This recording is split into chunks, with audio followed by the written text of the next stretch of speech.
You know, if you think Peter Parker's life is complicated, wow, you have not met his clone. Today, we're going to try and untangle the story of one of the most tragic, confusing, and honestly compelling characters in all of comics, Ben Reilly. This is a guy who lived, died, and was reborn over and over again, all while fighting for an identity that was never really his to begin with. And this quote, this one right here, this is it. This is the heart of his entire messed up existence. It's his lifelong identity crisis just laid bare in one devastating line. I mean, can you imagine? You've got the face, the powers, the memories of a hero, but you're constantly haunted by the question of who you really are underneath it all. And this really gets to the core of his problem. On one side, you've got Peter Parker. He's the original, a man with a real life, a defined identity. But on the other side, you have Ben Reilly. He's a perfect copy, a mirror image.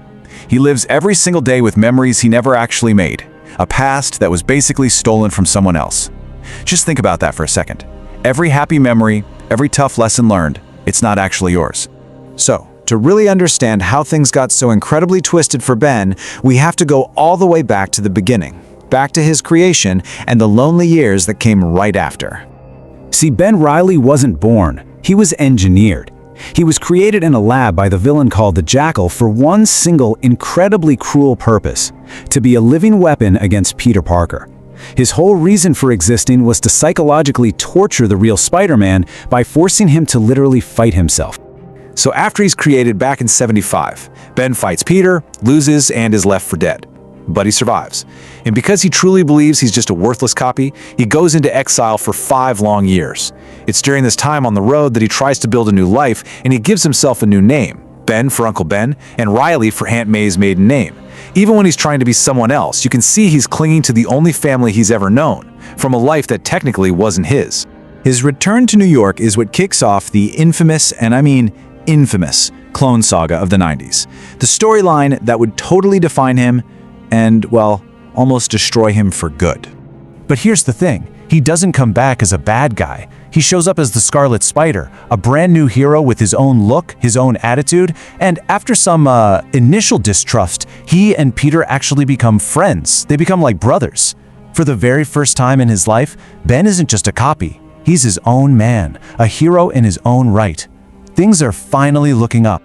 And then came the twist. The one that turned the entire Marvel Universe upside down. A single question that threw decades of Spider-Man history into complete chaos. What if everyone had it wrong from the start? Right as Ben is finally comfortable in his own skin, he gets hit with this bombshell. He's told that the identity he walked away from, Peter Parker, was actually his all along. There were medical tests, all manipulated from behind the scenes, that proved Ben was the original and the man we've been reading about for years was the clone. Faced with this truth, and with Mary Jane pregnant, Peter Parker does the unthinkable.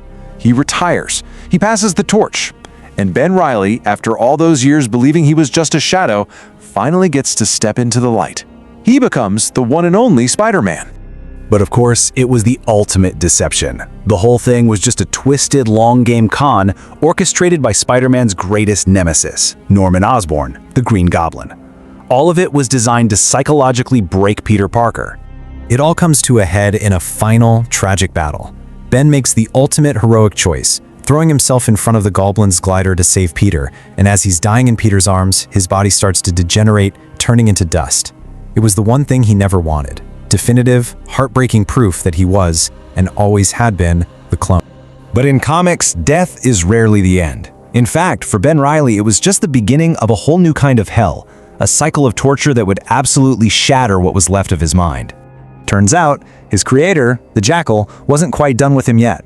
He resurrected Ben, not out of any sort of mercy, but to use him as a living, breathing lab rat for a new and deeply flawed cloning process. Just look at this horrific loop. The Jackal would bring him back to life with every single memory of his past, including the agonizing memories of his many deaths. Then, his new body would start to decay, and he'd die in agony from cellular degeneration, only for the Jackal to start the whole process over again. He went through that cycle 27 times.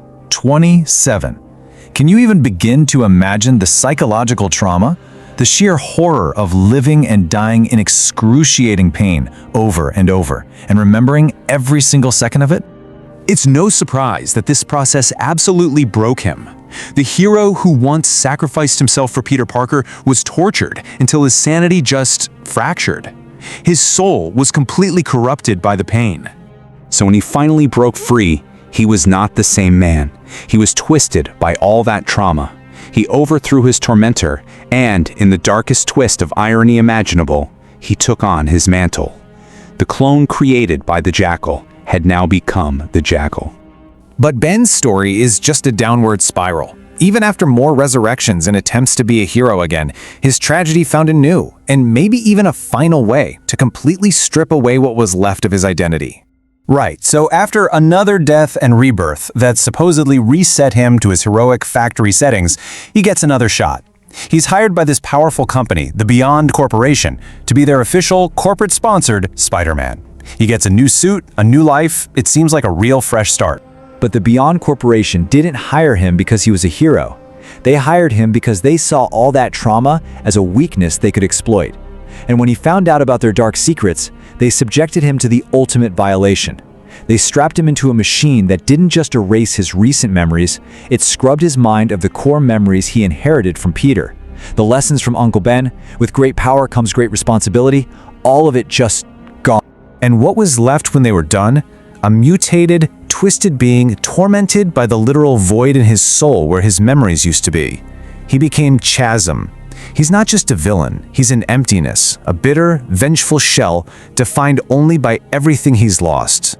This quote from him as Chasm really says it all. There is zero heroism left, just this cold, detached bitterness. He's had the life of Spider-Man handed to him multiple times, and now he just sees it as worthless, because the very core of the man who lived that life has been completely scooped out. Which leaves us with the big question, doesn't it?